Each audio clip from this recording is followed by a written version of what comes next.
Good morning friends. आजच्या व्हिडिओमध्ये आपण डिस्कस करणार आहोत preparation of income expenditure account from the receipt and payment account. तर आपल्याला माहिती आहे की आपल्याला गणितात रिसिप्ट पेमेंट अकाउंट दिलेलं असतं. त्यावरून काय बनवायचं आहे? इन्कम एक्सपेंडिचर अकाउंट बनवायचं आहे. For all, not actually all, काही रिसिप्ट्स इन्कमला जातात आणि काही पेमेंट एक्सपेंडिचरला जातात. जर बेसिकली रेव्हेन्यू नेचरच्या ज्या रिसिप्ट्स आहेत त्या इन्कम मध्ये जातात आणि रेव्हेन्यू नेचरचे जे पेमेंट किंवा एक्सपेंडिचर आहेत ते एक्सपेंडिचर साइडला फॉलो होतात. तर काय दिलंय आपण थोडं थेरी गो थ्रू करूयात. So situation may require compilation of income and expenditure account and balance sheet from the receipt payment account after making adjustment in respect of income accrued but not collected expenses outstanding. तर तुम्हाला receipt payment account दिलं जाईल आणि त्यावरून म्हटलं जाईल की तुम्ही काय बनवा, इन्कम एक्सपेंडिचर अकाउंट आणि बॅलन्स शीट बनवा आणि काही ऍडजस्टमेंट दिले जातील, सच ॲज आउटस्टँडिंग इन्कम म्हणजेच income due but not received, outstanding expenses म्हणजेच एक्सपेन्सेस पेएबल, अशा ऍडजस्टमेंट दिले जातील. इतर काही ऍडजस्टमेंट असतील. So preparation of balance sheet in such case is also necessary as income and expenditure account must always be accompanied by the balance sheet. So का बनवायचं balance sheet? कारण नुसतं इन्कम एक्सपेंडिचर अकाउंट बनवून चालत नाही, आपल्याला त्याच्या सोबत बॅलन्स शीट पण बनवावं लागतं. The procedure which should be followed, ती काय प्रोसिजर आहे खाली दिली आहे पहा जरा. आपण खाली थोडं रोल करूया. सो फर्स्ट पॉइंट इज, काय प्रोसिजर आहे? Compute opening balance of accumulated fund और कॅपिटल फंड. सगळ्यात आधी हे फाइंड आउट करायचं की ओपनिंग कॅपिटल किती, ते लिहायचं बॅलन्स शीटच्या लायबिलिटी साईडला. ठीक आहे, ते ओपनिंग मागच्या वर्षीचं क्लोजिंग बॅलन्स शीट म्हणजे ह्या वर्षीचं आता ओपनिंग बॅलन्स शीट, त्यावरून आयडेंटिफाय होतं. So it will be excess of total value of assets over the liabilities at the commencement of the period. थोडक्यात कॅपिटल फंड अजून काढण्याची पद्धत काय? तर total assets minus total liabilities is equal to capital fund. तर त्या पद्धतीने capital काढता येतं.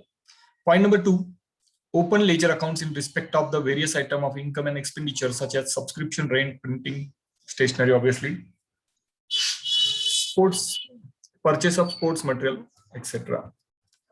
तर हे सगळे लेजर अकाउंट तुम्हाला ओपन करावे लागतात फार सुरुवातीला इन्कम एक्सपेंडिचर अकाउंट मध्ये. So in which accrual or outstanding at the beginning and at the end have to be adjusted.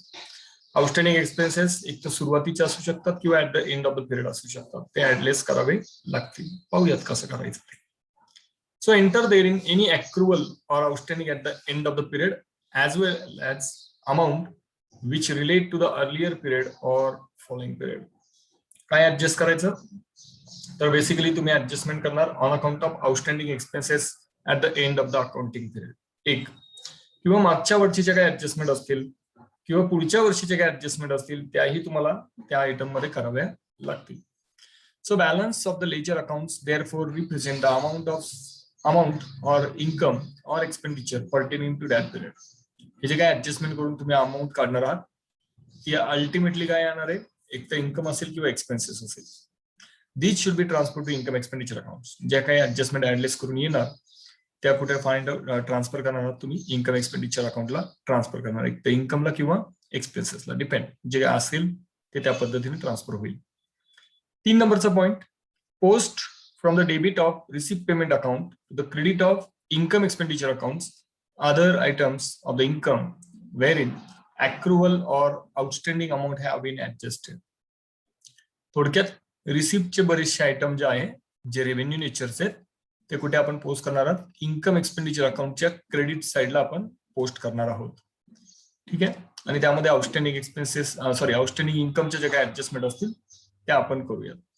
Likewise post expenses in which no adjustment is to be made directly to the debit of income expenditure account. असे adjustment की ज्यांना म्हणजे असे items की ज्यांना काही adjustment नाहीये, एक्सपेन्सेसचे item such as salary, पण त्याला काही ऍडजस्टमेंटच नाही. कुठे लिहिणार आपण?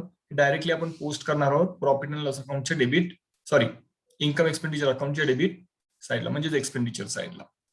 जे आयटम डायरेक्टली दिलेले ज्यामध्ये ऍडजस्टमेंट नाही ते एक तर इन्कम किंवा एक्सपेन्सेसला जिथले कुठे असतील तिथे पोस्ट करायचे. चौथा जो पॉइंट आहे, transfer balance of income expenditure account to capital account. जे काही इन्कम एक्सपेंडिचर अकाउंटचं बॅलन्स येणार सरप्लस किंवा डेफिसिट ते फायनली ट्रान्सफर होणार कॅपिटल फंडला, बॅलन्स शीटच्या लायबिलिटी साइडला. Obviously surplus will be added and deficit will be deducted from the capital fund. सोपं आहे नाही? ते 12वीला सुद्धा झालंय आपलं. 5 नंबरचा point, post receipts and payment account of receipt and payment of the capital nature from the receipt and payment account to appropriate asset or liability account.